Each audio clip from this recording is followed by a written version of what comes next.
दोस्तों, इंडिया और न्यूजीलैंड के बीच तीसरे टेस्ट मैच के दूसरे रोज ही साफ नजर आ रहा है कि यह मैच किसके हाथ में है।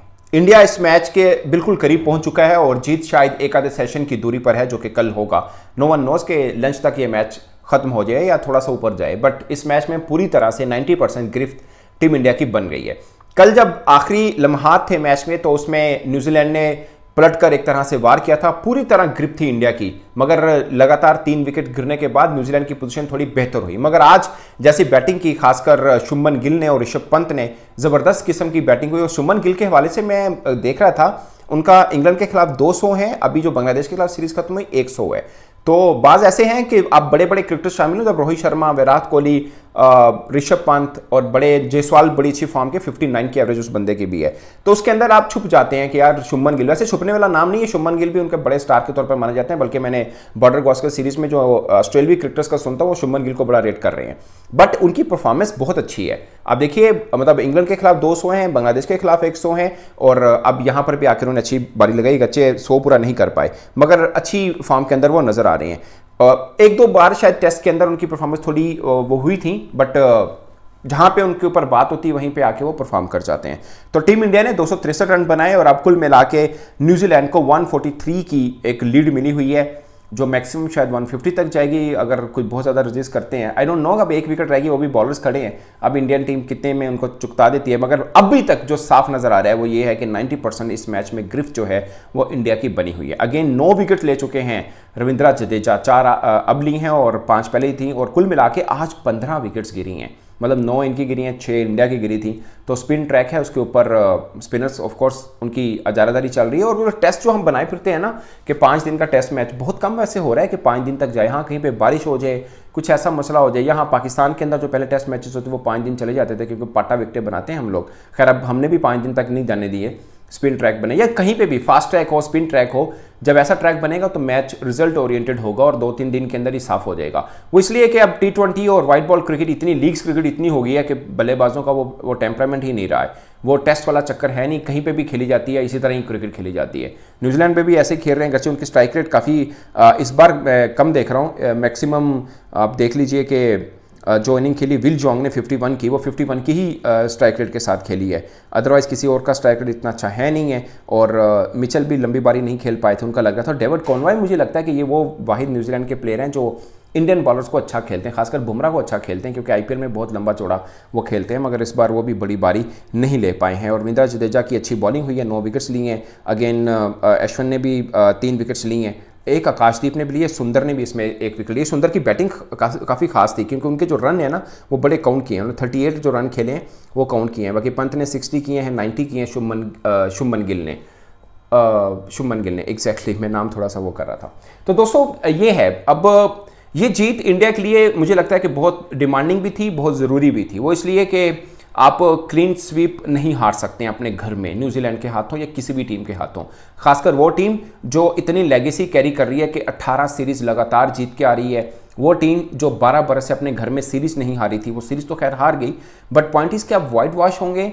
वो एक बहुत बड़ा, एक जिसे बोलते हैं ना कि एक वो प्रेशर होता या बोझ रहता टीम इंडिया के ऊपर, खासकर कप्तान रोहित शर्मा और गौतम गंभीर के ऊपर, कि आप अपने घर के अंदर 3-0 हार के जा रहे हैं। तो उसके बाद आप बॉर्डर गावस्कर सीरीज खेलने जा रहे हैं, वो टफेस्ट सीरीज है टीम इंडिया के लिए इस पूरी वर्ल्ड टेस्ट चैंपियनशिप के अंदर, कि जब आप ऑस्ट्रेलिया में खेलने जा रहे हो। तो मुझे लगता है कि ये बहुत उनके लिए ज़रूरी था, मोरल बूस्टिंग के लिए भी और थोड़ा सा सीरीज को इंटरेस्ट बनाने के लिए भी। क्योंकि देखिए, ये क्रिकेट फैन है ना, खासकर जो एशिया के फैन होते हैं, इनका एक अलग टेम्परामेंट है। अब देख लीजिए, मतलब मैं जाता हूँ इंग्लैंड, ऑस्ट्रेलिया या कहीं पे, खासकर न्यूजीलैंड में, उनको तो फर्क ही नहीं पड़ता उनकी टीम जीत रही है हारी है। मैं बल्कि पाकिस्तान की सीरीज़ कवर करने गया, मैं क्राइस्टचर्च में था और स्टेडियम से तकरीबन 2 किलोमीटर दूर होटल में मैं रुका था। वहाँ के मैनेजर से मैंने बोला, मैंने कहा यार क्या ज़बरदस्त आपके प्लेयर हैं केन विलियमसन। कहते वो कौन है? मैंने कहा आपका कप्तान है। मतलब उनको ये नहीं पता इतना, वो एक इस चीज़ का उनको एडवांटेज भी रहता है, खिलाड़ी पर दबाव नहीं रहता। मगर एशिया में क्या है, लोग बातें शुरू कर देते हैं विराट कोहली के ऊपर, रोहित शर्मा के ऊपर। अगेन पाकिस्तान में भी बड़े बड़े नाम हैं जिनके ऊपर बातें, जैसे हमने शाहीन अफरीदी को, नसीम शाह के ऊपर भी चीज़ें बनाई। उसकी खैर वजह मैं ज़्यादातर पर ये समझता हूँ कि आपने पार्टिया ट्रैक बनाए थे, उसमें आपके बॉलर्स क्या कर सकते थे। सेम ये है। अब ये जीत मुझे लगता है कि फैंस को इंटैक्ट करने के लिए भी बहुत ज़रूरी है। बाज़ वक़्त होता है कि फ़ैन दिल बर्दाश्त हो जाते हैं कि यार हम अपने घर में आ रहे हैं, ऑस्ट्रेलिया में कहाँ से जीतेंगे। तो ये उस कॉन्टेक्स्ट के अंदर बड़ी खास रहती है और इंडिया इंडिया के लिए भी ये इसलिए ज़रूरी थी, खुद गौतम गंभीर ने प्रेस कॉन्फ्रेंस में कहा था, ये इसलिए ज़रूरी है कि आपके ऊपर थोड़ा सा वो रहता है, मोरल या मोमेंटम रहता है कि आप ऑस्ट्रेलिया जा रहे हैं और एक जीत के साथ जा रहे हैं। और वहाँ पर ऑस्ट्रेलिया के अंदर उन्हें एक प्रैक्टिस मैच खेलना था इंडिया ए के साथ, बट वो शायद अब नहीं खेलेंगे, जो इंडियन मीडिया रिपोर्ट कर रहा है, क्योंकि इससे पहले जो 2018-19 में सीरीज़ खेली थी, 2020-21 में सीरीज़ खेली थी, वहाँ पर टीम इंडिया ने प्रैक्टिस मैच खेला था और वो शायद एक बार ऑस्ट्रेलिया 11 के साथ खेला था, एक ऑस्ट्रेलिया ए के साथ खेला था, मगर इस बार टीम इंडिया ए के साथ खेलना था क्योंकि इंडिया ए वहाँ पे मौजूद भी ऑस्ट्रेलिया के साथ खेलने के लिए भी। तो ये एक चीज़ थी, वो खैर उन्होंने ख़त्म कर दी है। उसके पीछे भी एक थ्योरी है। बाज़ लोग समझते हैं कि प्रैक्टिस मैच बहुत ज़रूरी होता है, आपको इन्वायरमेंट के साथ रहते हैं, मगर बाज़ थ्योरी ये भी है कि फ़र्ज़ कि आपके 2-3 बड़े बल्लेबाज अगर जल्दी आउट हो जाए तो वो 3 दिन वो तो बैठे रहे ना, फिर जो भी प्रैक्टिस मैच का टाइम पीरियड आपने रखा है वो फिर उनकी बारी नहीं आएगी तो वो क्या प्रैक्टिस कर पाएंगे। एक ये भी है। दूसरी थ्योरी ये होती है कि प्रैक्टिस मैच खेलने का फ़ायदा ये होता है कि बॉल 80 या 90 ओवर तक जो आपने यूटिलाइज करना है, आप कंडीशन पता चल देती है कि पुराना बॉल 20 ओवर के बाद बॉल कैसा बिहेव कर रहा है, 40 के बाद कैसा कर रहा है, बैट्समैन को भी समझ में आती है, तो एक मैच सिनेरियो मिल जाता है। तो दोनों चीज़ें हैं, बट टीम इंडिया ने वो खत्म कर दिया, प्रैक्टिस मैच नहीं खेलेंगे।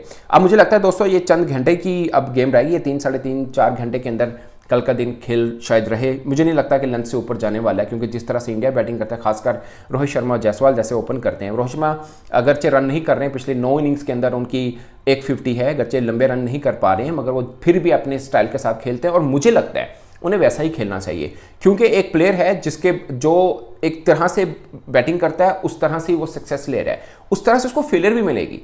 ये नहीं कीजिए कि आप उनकी सक्सेस को कबूल करें और फेलियर को आप कहें कि नहीं है। तो मुझे लगता है बहुत से लोग उनकी फिटनेस के ऊपर भी बात करें, सब चीज़ें कर रहे हैं। खैर वो रोहित शर्मा का अपना एक है, वो T20 वर्ल्ड कप भी ऐसा ही खेले हैं, 2023 वनडे वर्ल्ड कप भी ऐसा ही खेले हैं। उस बीच में अभी श्रीलंका के खिलाफ जो आपने सीरीज़ खेली है वो भी 3 मैचेस के अंदर 2 50 किए हैं। बट एक जो साइन मुझे लग रहा है इंडिया के लिए वरी साइन हो सकता है बॉर्डर गावस्कर सीरीज़ में, वो उनके फास्ट बॉलिंग है। रोहित, उनके पास एक बुमराह है जो तगड़े बॉलर है, इसमें कोई शक नहीं है, मगर शामी का ना होना उनको हर्ट कर सकता है। और आकाशदीप ने थोड़ी बेहतर बॉलिंग की है। मोहम्मद सिराज जो मुझे लग रहा है कि प्लेइंग 11 में ज़रूर होंगे, क्योंकि वो सीना कंट्री के अंदर अच्छी बॉलिंग करते हैं, मगर उनका आप इधर रिकॉर्ड देखें इंडिया के अंदर वो बहुत फीका है। और मैं हैरान हूँ कि इंडिया के अंदर खेल रहा है एक बॉलर और उनका प्राइम बॉलर है वो, उसका रिकॉर्ड इतना फीका कैसे हो सकता है। मैंने जो कल चेक किया था, शायद 14 टेस्ट मैचेस हो गए हैं उस बंदे के, और उस 14 टेस्ट मैचेस में सिर्फ 19 विकेट्स हैं जो इंडिया के अंदर वो खेले हैं 14 टेस्ट मैचेस में, और 5 इनिंग्स में 5 मैचेस में वो विकेट लेस रहे हैं, जिसमें से सिर्फ एक मैच जोहानिसबर्ग का जो विकेट लेस रहे हैं, बाकी 4 मैचेस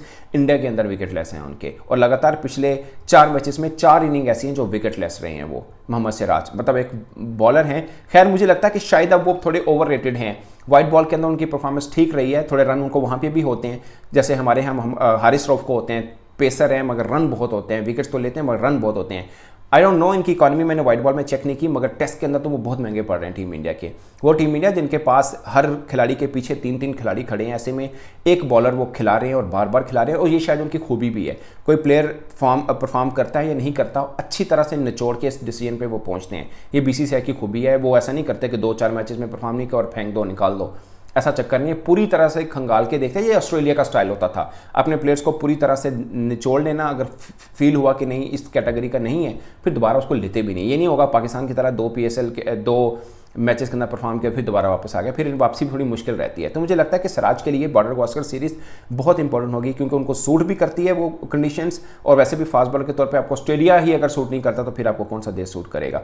तो ये उनके लिए टेस्ट करियर के लिए मुझे लगता है कि एक खास सीरीज़ हो सकती है। उधर वहाँ परफॉर्म किया तो आइंदा इंडिया की टेस्ट सीरीज़ के अंदर वो जगह बनाए रखेंगे, अगर नहीं किया तो मुझे लगता है मुश्किल रहेगा, क्योंकि लंबा टाइम पीरियड हो चुका है उनका, वो टेस्ट के अंदर इतना खास परफॉर्म नहीं कर रहे हैं। तो दोस्तों इस पर इंडिया वर्सेस न्यूजीलैंड कल का दिन आपको क्या लगता है, मैच कितनी तक जा सकता है और किसके हाथ में है। वैसे मैं आपको एक मजे की बात बताऊँ, मैं क्रिकेट इन्फो पे देख रहा था, जब मैच शुरू नहीं हुआ था, जब 2-0 की लीड लेके न्यूजीलैंड खड़ा हुआ है, उस वक्त भी इंडिया को फेवर दिया हुआ था क्रिकेट इन्फो ने। जो विन पॉसिबिलिटी होती है ना, उसमें भी इंडिया था। खैर अब तो 90% दे रहे हैं ना वो, कि 90% इंडिया। ऑफ कोर्स मुझे भी लगता है 95% इंडिया जीत जाएगा। वहाँ कोई बीच में कोलैप्स ना हो जाए, जैसे पहले टेस्ट मैच की पहली इनिंग में उन्होंने किया था, वो ज़ाहिर हो भी सकता है, ऐसा नहीं है कि नहीं हो सकता। बट सीधी ये मैच इंडिया की गोद में है। अब अगर वो इस मैच को भी खो देते हैं तो मुझे लगता है अपनी गलतियों से खोएंगे, वरना न्यूजीलैंड के पास ऐसा कुछ नहीं होगा कि वो यहाँ से भी मैच उठा के ले आए। अगेन तीसरा दिन होगा, स्पिन कितना फेवर करता है, वो थोड़ा बहुत मैच को इंटरेस्ट ज़रूर बना सकता है, मगर ऐसा नहीं है कि कहीं पर न्यूजीलैंड इस मैच को अपने हाथ में ले जाए। अगर लेके जाएगा तो वो इंडिया की अपनी गलतियाँ होंगी। तो दोस्तों इस पर आप अपनी राय कमेंट बॉक्स में जरूर बताएगा।